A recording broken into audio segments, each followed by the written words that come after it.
দেখছেন এবং যারা দেখবেন সবার জন্য এই বার্তাটি গুরুত্বপূর্ণ। দয়া করে নিজ দায়িত্বে দেশের সকল মানুষের কাছে, সব শ্রেণীর মানুষের কাছে আমাদের এই বৈষম্য বিরোধী ছাত্র আন্দোলনের বার্তাটি পৌঁছে দেওয়ার আহ্বান জানাচ্ছি। আপনারা জানেন বর্তমান বাংলাদেশের পরিস্থিতি সম্পর্কে, সার্বিকভাবে বাংলাদেশের পরিস্থিতি কি চলছে আপনারা সবাই অবগত আছেন। সেজন্য আমি বাংলাদেশের পরিস্থিতি নিয়ে এখন তেমন কিছুই বলতে চাচ্ছি না, শুধু এটুকু বলতে চাই আমাদের বাংলাদেশ ভালো নেই। আমাদের দেশে হত্যাযজ্ঞ চলছে, আমাদের দেশে গণহত্যা চলছে। আপনারা দেখেছেন আমাদের ভাইদেরকে কিভাবে নির্বিচারে গুলি করে হত্যা করা হয়েছে, আমাদের ভাইদেরকে কিভাবে খুন করা হয়েছে, আমাদের সাথে কেমন অবিচার অন্যায় চলছে। আপনারা জানেন যে সারা দেশের যে সকল শিক্ষার্থীরা বৈষম্য বিরোধী ছাত্র আন্দোলনের সাথে জড়িত ছিল এবং যারা বিভিন্ন জায়গায় সমন্বয় হিসেবে দায়িত্ব পালন করছিল, আমাদের এখন কেমন পরিস্থিতির মধ্যে দিয়ে যেতে হচ্ছে, যাযাবরের মতো জীবনযাপন করতে হচ্ছে। আমি জানি না এই ভিডিও বার্তাটির পরে আমি আবার আপনাদের সাথে কথা বলতে পারবো কিনা, আমি জানি না আমার পরবর্তীতে আমার সাথে কি হতে যাচ্ছে। আপনারা ইতিমধ্যে দেখেছেন যে বাংলাদেশের বিভিন্ন জায়গায় সমন্বয়কদের তুলে নিয়ে যাওয়া হচ্ছে, মামলা দেওয়া হচ্ছে। তবে হ্যাঁ, এটুকু বলে রাখি, ছাত্র সমাজ যেখানে রক্ত দিতে শিখে গেছে, ছাত্র সমাজ যেখানে মরতে শিখে গেছে, সেইখানে এই হামলা মামলা এগুলা করে আসলে আন্দোলনকে দাবিয়ে রাখা যাবে না। এবং আমরা পরিষ্কারভাবে বলতে চাই, আমার ভাইদের খুনিদের বিচার না হওয়া পর্যন্ত আমরা ঘরে ফিরছি না। বাংলাদেশের ছাত্র জনতার যারা আহত ও শহীদ হয়েছেন তাদের প্রতি বিনম্র শ্রদ্ধা ও শহীদদের পরিবারের প্রতি গভীর সমবেদনা প্রকাশ করছি। কিন্তু সরকারের কংক্রিটের জন্য মায়াকান্না ও শহীদ ও আহতদের জঙ্গি বিএনপি ও জামাত শিবির টেক দিয়ে হত্যাকাণ্ডকে জায়েজ করার তীব্র সমালোচনা করছি। এই প্রেক্ষাপটে দেশবাসীর কাছে আমাদের বৈষম্য বিরোধী ছাত্র আন্দোলনের কিছু অনুরোধ থাকবে। তবে মনে রাখবেন, আপনার ব্যক্তিগত কোনো কিছু, আপনার ব্যক্তিগত মোবাইল ফোন চেক করার অধিকার কেউ রাখে না, এটা সংবিধান লঙ্ঘন কাজ। তো দেশবাসীর কাছে আমাদের অনুরোধ, প্রত্যেক মহল্লায় মহল্লায় মধ্যরাতে পাকিস্তানি হানাদার বাহিনীর ন্যায় অভিযান পরিচালনা করে ছাত্রদের ও সাধারণ মানুষকে গণগ্রেপ্তারের তীব্র সমালোচনা ও প্রতিবাদ জানাচ্ছি। আপনারা প্রত্যেক মহল্লায় মহল্লায় যেখানে যেখানে গণগ্রেপ্তার হচ্ছে, আপনারা গণগ্রেপ্তারকে গণপ্রতিরোধে রূপ দেন। যারা বাসায় বাসায় হুমকি প্রদানের ঘটনায় জাতির সাথে এক নগ্ন খেলায় নেমেছে, এর ফলাফল ভালো হবে না বলে হুঁশিয়ারি জানাচ্ছি। সরকারের বাহুবল হিসেবে যেসব মহল কাজ করছে, দেশপ্রেমিক জনতাকে আহ্বান জানাচ্ছি, তাদের চিহ্নিত করুন এবং প্রতিহত করুন। বাংলাদেশের সাধারণ মানুষকে ঐক্যবদ্ধ হয়ে তীব্র প্রতিরোধ করে তোলার আহ্বান জানাচ্ছি।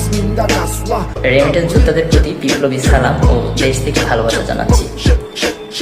আপনারা আমাদের পাশে থাকার অনুরোধ জানাচ্ছি। হেলথ এইড ও লিগ্যাল এইড গঠনে ডাক্তার ও আইনজীবীদের পাশে দাঁড়ানোর জন্য উদাত্ত আহ্বান জানাচ্ছি। সরকারি চাকুরিজীবীদের চুপ না থেকে স্ব জায়গায় থেকে দেশপ্রেমিক ছাত্র জনতার পাশে দাঁড়ানোর আহ্বান জানাচ্ছি। যে সকল শিক্ষক সমাজ ছাত্র ও জনতার সাথে দাঁড়াচ্ছেন, তাদের প্রতি শ্রদ্ধা ও ভালোবাসা, সেই সাথে বৃহৎ শিক্ষক সমাজের নীরব ভূমিকা দেশের মানুষের এত এত প্রাণের বলিদানে তাদের অবস্থানকে প্রশ্নবিদ্ধ করছে। সুতরাং মানুষের পাশে দাঁড়ানোর আহ্বান জানাচ্ছি। বাংলাদেশের দেশপ্রেমিক আপামর জনসাধারণকে এই অন্যায় হত্যাকাণ্ড গণগ্রেপ্তার বন্ধে সকলকে রাজপথে নামার উদাত্ত আহ্বান জানাই। শিক্ষার্থী, শিল্পী, ইনফ্লুয়েন্সার, সাংবাদিক, শিক্ষক, পেশাজীবী, ইমাম, ব্যবসায়ী, দিনমজুর, কলকারখানার শ্রমিক এবং সরকারি কর্মচারী সহ বাংলাদেশের সব শ্রেণী পেশার মানুষকে শিক্ষার্থীদের পাশে অবস্থান নেওয়ার জন্য অনুরোধ করছি। দেশের সকল শ্রেণী পেশার আপামর জনতাকে অনুরোধ করব, আপনারা আপনাদের সন্তানদেরকে বাঁচান, আপনারা আপনাদের সন্তানদেরকে রক্ষা করুন।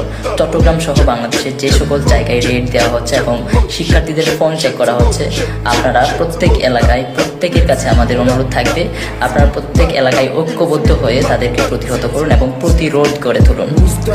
আর আমাদের আজকে দেখেছেন যে আমাদের 17 বছরের একজন শিশুকেও 7 দিনের রিমান্ড দেওয়া হচ্ছে।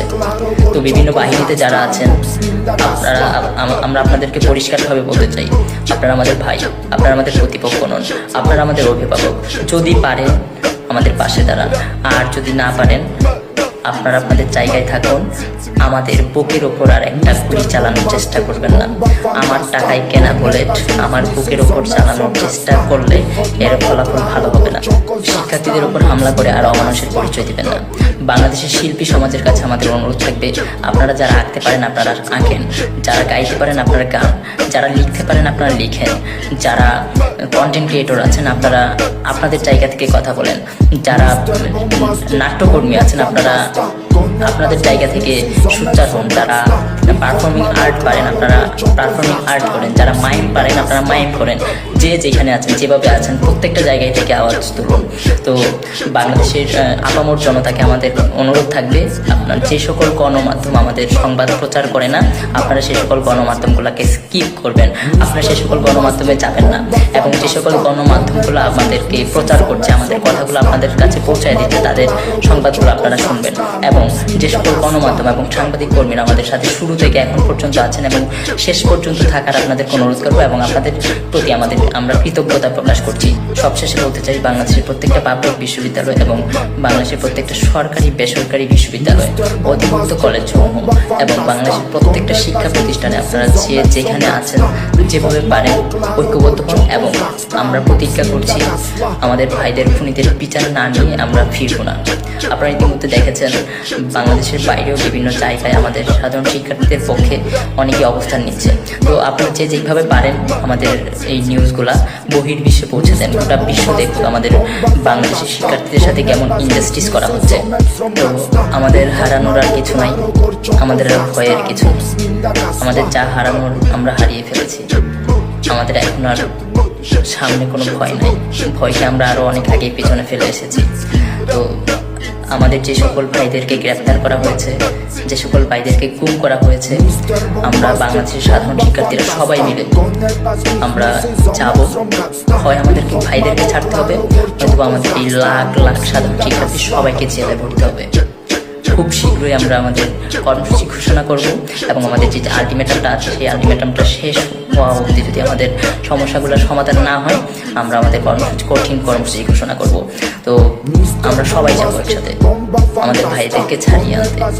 আমরা যদি ঘোষণা দেবার নাও পারি আপনারা আপনাদের নিজ দায়িত্বে প্রত্যেকটা প্রতিষ্ঠানে কর্মসূচি বাস্তবায়ন করবেন।